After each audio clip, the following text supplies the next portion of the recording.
Hi, I'm Chuck Balke. Welcome to Best Comics, and you're watching FFFIC.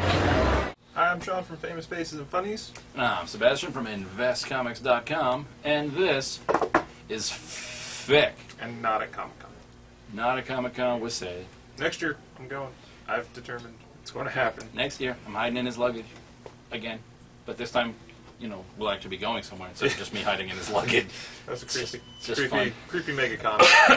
So, first up, we got kids' books, because we got kids. We got kids on I don't staff. have kids. It's true, I do. I don't. Not right now. No thanks. Any minute. You have to stand here so they can see you. I want to have a niece. Alright. Yeah, start with this one. What's this book? What is it?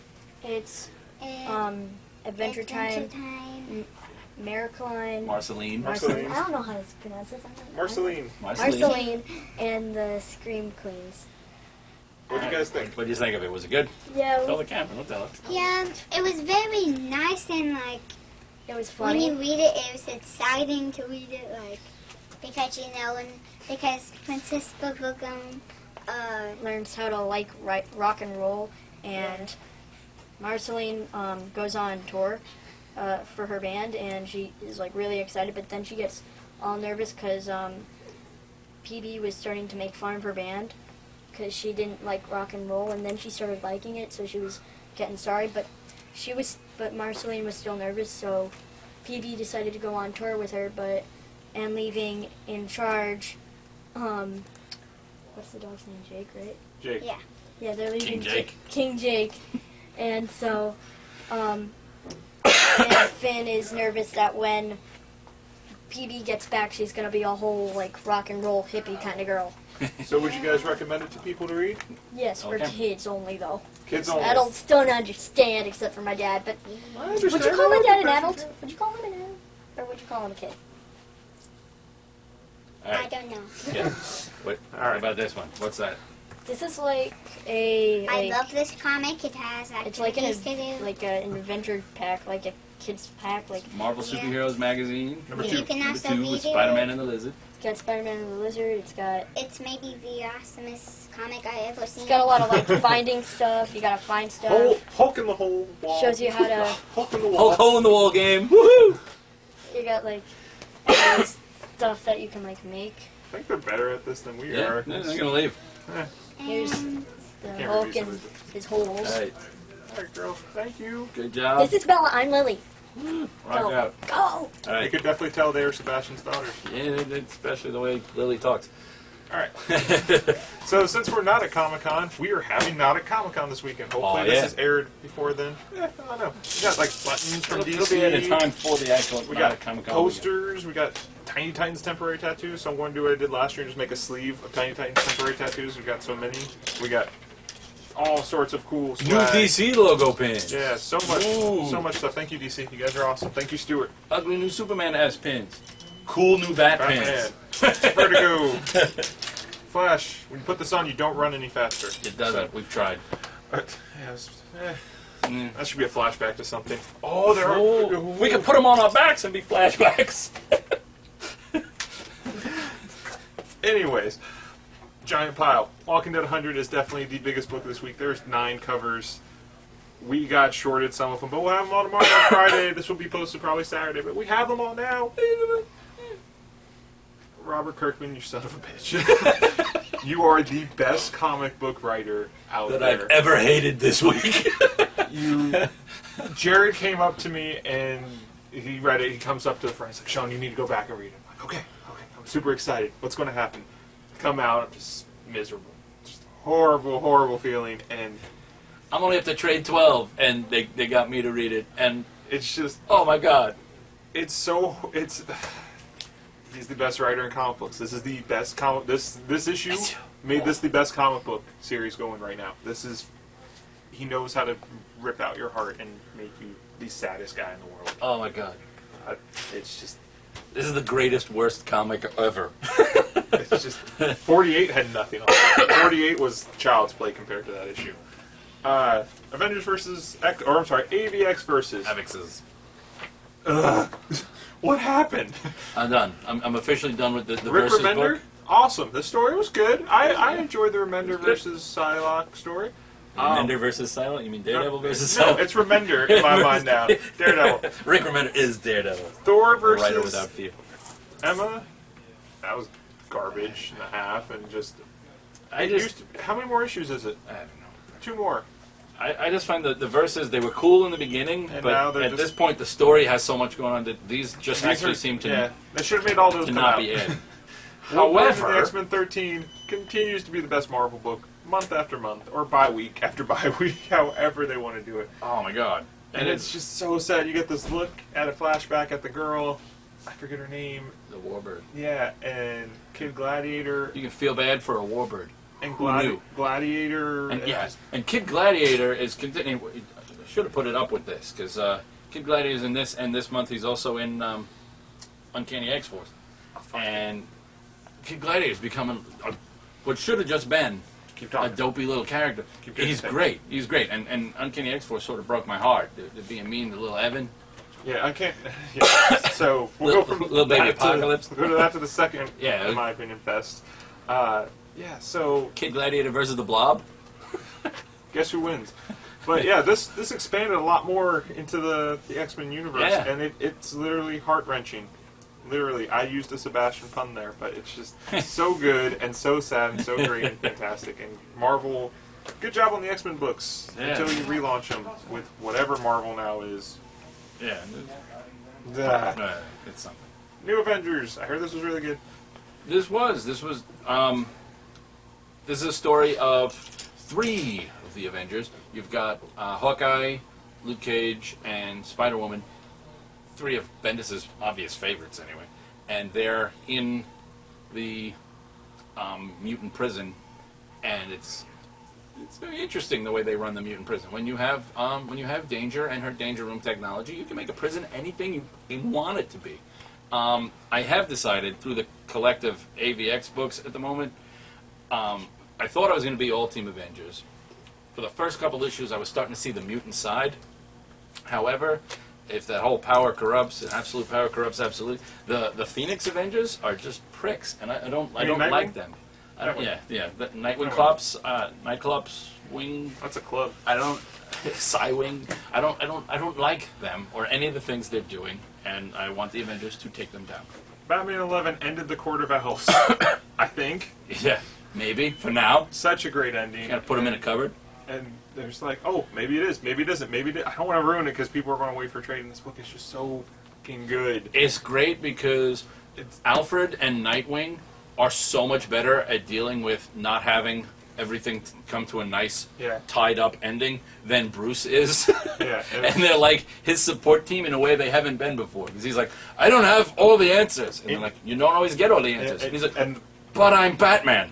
And the backup story was great. It really tied into the main story. It's something that most backup stories don't do. It's like, I can't figure this out. I feel like Christian Bale over here. It's great. It's fantastic. The Night of Owls is, Night of So Owls. good. Look, I'm not even wearing a super. I'm wearing a Greg Capullo bad shirt. The Court of Owls has ended. There's going to be one shot. There's going to be a 0 issue, and there's going to be the Joker arc. And Scott Snyder is going to absolutely demolish that and be the best Batman story. Scary Joker. Batman and Robin. Any other week, it's the best book. This week, just so much other great stuff came Yeah. out. It's still a great book. It's just funny watching Damien go and be like, I don't like you. Smack. I like Damien kind of. Damien kind of harshly pones Jason Todd. No one likes Jason Todd. I know, but that's really. Had it coming. You leave that of all things, you Had it leave coming. that on his pillow. And then I'm just and then saying, you that's steal- something I would do because it was a genius idea. You steal his red hood. What the hell? That's a hell of a thing. Batgirl number something or other, number 11. I'll remember these numbers eventually. Batgirl number 11 continues to be good. This is that Nightfall storyline introducing an actual character called Nightfall. And she has beef with basically all of Gotham. And she's got her little group. She's got Catharsis. She's got an acid hand guy called Bleak Michael. And then she's got, I forget the other chick, just like a powerhouse chick. They all come after, and you get a lot of power behind just. You get a flashback into her origin. You get I forget the cop's name, the There's this woman cop I know who you're talking about. who doesn't like Batgirl, and we find out what the real story is behind why she was upset with the way Batgirl handled a situation a few issues ago. And you find out we get a look at James Gordon Jr. He's getting a little closer, and I'm really liking this story, and this I like the strenuous relationship between Batgirl and this cop, Detective so-and-so. I can't remember her name right now, and I'm not going to look for it because she's right there, but then I only find her on pages where they're just calling her Detective. But yeah, so this is really, really good. Bloodshot #1. I liked it. I liked it. I like. Did you read? I know you don't like reading those things. Did you read the cover, the inside cover stuff? No. The this page here, Extra reading's not important to me. explaining things about the nanites and Yeah. their fears of possible danger. I like that too. I thought it was a good story. And I liked the story's whole pretty good. twist in the first issue. That's pretty cool. Yeah. It wasn't at the end of it. It was like halfway through it, and I'm looking It's forward good. to the second issue. You get an origin. You get like 4 origins and multiple choice origins in a book. That's good. Harbinger #2. Really good. Really? I That like was this. good. I didn't hate it. Bloodshot so far is my favorite of all of them. But I still haven't read Exo #2, so I got nothing there. I'm liking all 3 of them. At this point, next week is Exo 3, so I'm happy for that. I'm loving Harbinger. Bloodshot was really good. I can't wait for Archer and Armstrong. And then, was there a 5th one they were doing? Or they just introducing other people in? I know there's a 5th one. I just don't remember which one it is. Yeah. Dark Avengers #177. I really like this book. Oh, it's I hadn't read anything. This was, you had both. The first issue, since it's been called Dark Avengers, was the introduction of the Dark Avengers team. again. All right. Then you get, next issue was the Thunderbolts Lost in Time. This issue goes back and forth. As the cover indicates, you've got the Thunderbolts Lost in Time and ending up fighting Dr. Doom, which is never a good idea. Especially fighting Dr. Doom in Latveria. Not the Bad greatest. idea. If you're the Beetle, you don't get to take on Dr. Doom, but he does, and it's freaking awesome. And then you've got the Dark Avengers team doing their own. They're on a reconnaissance mission with this new guy. I forget his name. He's kick-ass powerful. I'm loving this book. Try this. You'll be surprised. I was. Resurrection Man #11. Jesus Size art, so good. The story is so good. I'm so sad. You said this is one of the ones that's ending. I'm One so more- sad. One more issue. I'm loving this book. Spider-Man #3. I don't know about you, but this was one of the toughest endings to read in a long time. Oh yeah. Like, It's just seeing those it's- last pages, I'm like, oh. That's emotion right there. Yeah, that was... There's a lot of emotion, It's- heartstring tugging in this entire stack of books this week. It's so... What I noticed, it was so cool because they draw the Ultimate style, and then when it's Peter, they draw him in the normal Avenging Spider-Man style, and that's a really cool art. Avenging Spider-Man 9. You read this? I'm confused as to why Peter Parker's hooking up with Power Girl. He's not. He's just kind of sticking to her because it's a good issue. So you acknowledge that's Power Girl? I mean, yeah. Saying. It's Just saying. It's not Power Girl or Ms. Marvel. It's new Captain Marvel. It was really good. The only thing I didn't like about this issue is the little... They tried getting cutesy with the editorial. Like, you've got Carol Danvers writing notes to Steve Wacker in here. No. Doesn't work. And then the end, she pops up on the last page saying, I hope this whole Captain Marvel thing works out better for me than it did for the last guy. No. But other than that, the actual story, really, really good. The art, really good. If I'm not thrilled with the art, the interior art we've seen for the actual new Captain Marvel series, but Kelly Sue DeConnick's writing, I may try and take a look at it anyway, because Kelly Sue DeConnick writes a really good Carol Danvers. I like this. Superboy 11. All right. It's this issue. Let me say first off, once again, R.B. Silva. I love him. I love his art. He's even sold me on this Superboy Tron suit. All right. I like the suit. I like the look. I love the art. This story is written by Lobdell. Scott Lobdell and Tom DeFalco. The new solicit, Tom DeFalco is writing, I don't know if he's doing a couple issue stint or if he's taken over because Lobdell's moving on to Superman. I don't know. But apparently, I don't know how much of the writing was who here, but it seems it's got that Lobdell stamp all over it. This is a great comic if you take out all of the words. Okay? The story that the artwork tells is a good one. All right? The artwork itself is beautiful. However, the story, when it's all said and done, this is a little night on the town, or day on the town, between Bunker and Superboy. Bunker's trying to teach Superboy, you know, look, you're kind of only a couple weeks old at this point. Let's go teach you how to interact in the real world.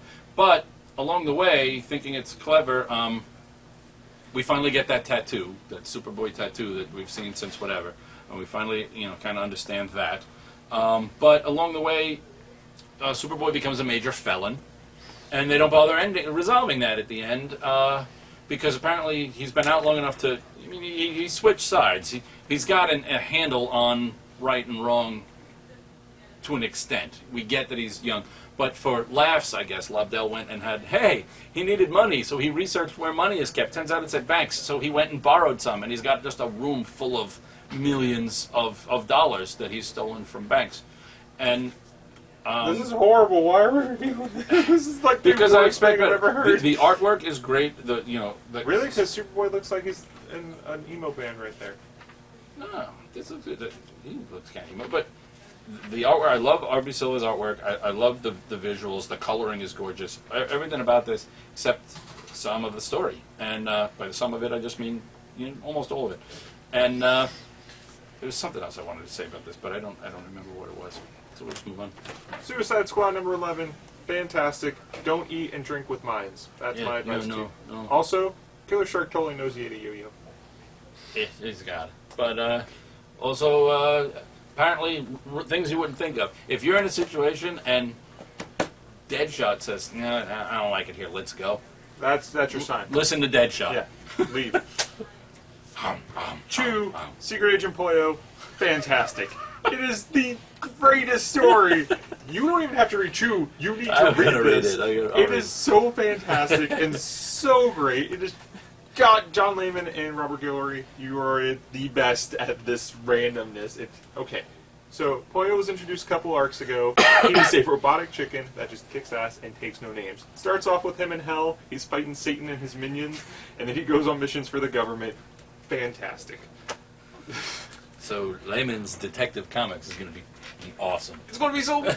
There better be a Pollo, or I don't care what they do. They can do get something. He can do like Batman versus Harley Quinn and do an entire issue on just the hyenas. Yes. Yes. I think that could work. Yes. Scarlet Spider 7 continues to be surprisingly good. One of the best Spider books out there. Just read it. Just read it. I love this character. Stitch number something. Stitch. A Stitch in Time doesn't tell. Number 6. Yeah. Stitch number 6. This is good. You're still not reading this? You gave up after whatever? I've kind of decided I'm done with most Avatar stuff. I like I reading like it. disgusting stuff too much. This isn't disgusting. This is more. Horror? I keep saying, yeah, it's more. Not even. It's more like psychological, whatever. And the horror side, it's more a war story that happens to have its own version of zombies, and it's just really good. Per number 1. No, I'm holding it. You can't even look at it. Just... The Crow number 1, I had such high hopes for.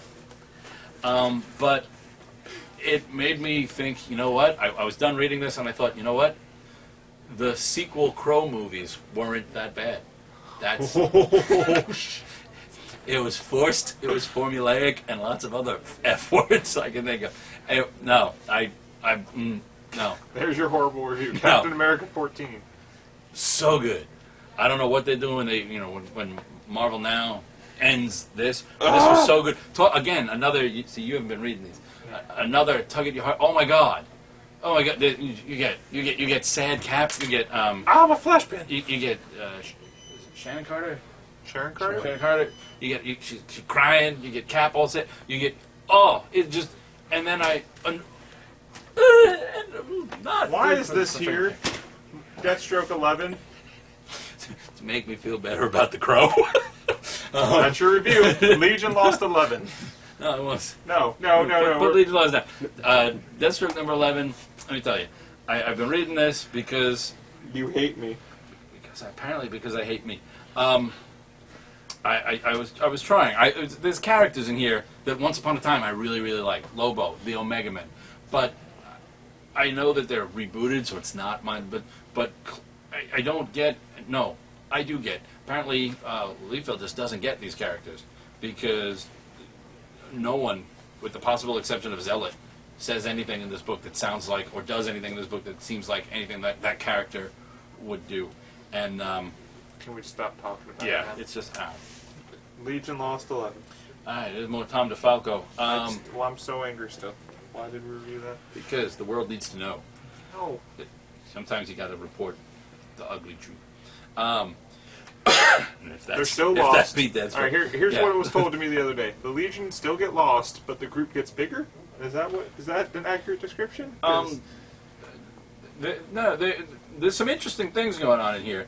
And oddly, my favorite character in Legion Lost at the moment, I don't remember his name. He's the street kid that Timberwolf found when he first went out to try and beat up some bad guys and get money.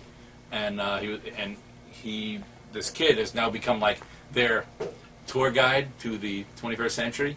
And I like this kid. He actually pulls his weight. He gets him to one of those clinic hospitals that doesn't ask questions about why does this guy have a healing factor and got shot 20 times. But there's some interesting things going on in here, and if for nothing else, it's got Pete Woods on art, and that's gorgeous. Swamp Thing 11. This is going to be the review. It's so good, and it's finally going to get better because there's a crossover coming up. Oh, yeah. That's your review. This is so good. There you go. So good, plus almost Animal Man. Hero Within number 1. It's weird to say. Dial Age for Hero app, sort of. Good. App for Hero? Yes, it's Hero Within. Hero Within is a comic within a comic, okay? So this kid moves to a new school, gets picked on, makes friends with kids who can relate to him about being picked on. They're like, hey, that's our bully. It seems he's been beating you up. Hangs out with them in a comic store. Greatest comic store owner. Is Jeremy in there? Yes, he's the comic store. Greatest comic store ever. Comic store owner ever depicted in a comic. He just reads a comic and occasionally looks up while reading, just does the welcome to my comic shop of solitude. When the kid says, aren't comics for kids, he just still reading the comic. You, sir, are no longer welcome in my consumer shop of solitude. Good day. You know, and then they explain comics to this kid, and this kid ends up reading an app. They have an app to read all the old comics of Hero Within is a comic with I Am Heroic is the actual comic, and this is the character. His name is Heroic. By the end of the Jeremy owns a comic shop. He's not Ron Jeremy. He just looks Ron Jeremy-esque. All right. By the end of the issue, this kid Jordan gets an email from. He gets a text from Great Galactic Deity, and when he opens it up, it says someone new will take up the heroic mantle. I wonder who it'll. He gets turned into the new heroic. The backup feature is Tales of the New Mighties. And it's like I see what they did. You see there? That's clever. And I like this. This is a lot of fun. The artwork is gorgeous. Some of the dialogue a little stilted, but the artwork is really good. The story is cute. It's all ages, so it's good. I like this. Revival number 1 from Image. Did you read that? No, we got 3 of the 30 we were supposed to get. Woohoo! I got mine. Yeah. Thanks, Diamond. I'm better than 27 people that come here. There were only 3 people that signed up, so it kind of worked out. Damn it. I'm better than 27 generic people who may come in. This is really good. It's a zombie book that's not a zombie book. All right? They're not actual zombies. They're fully revived. But there's clearly some issues because, well, lady, this could have worked with where's your cover for... If you read this, you'll understand why this Walking Dead cover could have been a cover for this. All right? But this is really, really good. And how many books can you get to say involves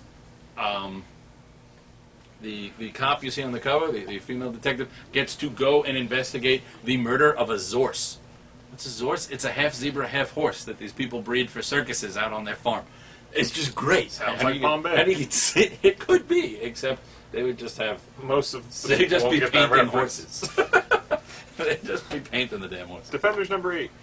It's good. I'm not as blown away as I used to be, but it's still a lot of fun. The artwork is gorgeous. I like the Defenders. Massive number 2. So good. It's good. I've determined that I'm going to read it in trade, though, because it is so heavy that I'm going to get so lost in this thing. I do feel by like issue 3, I'm going to be like, what just happened? Anybody out there in the internet world, watch The Soup, because I want to just get so meaty. It's just, there's so much to it. I watched The Soup and I'm still creepy. So I won't review this anymore. I'm trade waiting on that. It's good. Sunset number 1 is the first part of a graphic novel that comes out next week. I will review the graphic novel. But this is pretty much what if Christos Gage wrote a Clint Eastwood movie, and it would be badass. Christos Gage wrote that? Yes. Why was I not notified? He wrote the guy this book. Plenty of Toy number 2. Buy it later. Congrats to this guy. Huge success. This story is awesome. So I love it. I was gonna say I liked the little teaser they gave. I liked issue number 1. Issue number 2 has me completely hooked. This book just went boom, and like partway through you're like reading. Whoa! Yeah, if you don't know this guy's story, look it up. Great success. It's awesome that happened to him. Great book too. Oh yeah. The guy himself who writes and does it. Yep. He's my hero. New Mutants 45. Say it. Nope. Say I'll it. say it in five more months, apparently. What do you say every time? Shouldn't make it to 45. It's gonna make it to 50! No, I hope it gets canceled like 48. So I'd be like, They're canceling it at 50, and the only reason they're canceling it is nothing to do with the book. It seems like in the post-AVX world that these team members are going to get shuffled all over. They'll probably have like Sunspot as an Avenger or some crap. It's, like I said, this is the storyline. Fear the Future, it's like their Days of Future Past. Bunch of techno-virus-controlled New Mutants members are coming back and trying to stop their future from happening and not doing a great job of it. But really, I love this book. I'm going to be sad when it is gone. It made me happy. Strain number 6. So good. Read the books, read the comic, tell Guillermo del Toro to make a movie. It's good. Fantastic Four Annual. It's not Jonathan Hickman. Be straight up honest with you there. But it's not Jonathan Hickman. It's clandestine with Alan Davis. It's really good story. It's not a full Fantastic Four. It's Johnny and Ben Grimm and the clandestine members. If you've read any of, they've had their own limited series. They've been in Excalibur, that kind of thing. So good, and I love some of these characters. And they're going to do 3 annuals and then something called Thor. Something the facts or just the truth, except learn the truth, whatever the hell it's called, and it's really good. If you don't care for buying them all, the trade's coming out in October. Yep. So you can get it then. Lock and Key hardcover 5 came out. You know how much I love Lock and Key. It's fantastic. This is the origin story on how the keys were brought about. This is pretty much everything you need to know about why Dodge is the way he is. So is that. And then just a quick I read these all the time and review them for you. But they're The out. Occultist by Tim Seeley and Orchid by Tom Morello. These are Dark Horse books. They're in trade now. I like the series. Here's a trade. Go pick these up. And $17.99 and $16.99. Read them. Find out what I'm talking about. They're good. Okay, FIC 53. FIC 53. Gone. Done. We're in the new year. This is FIC year 2. Bye.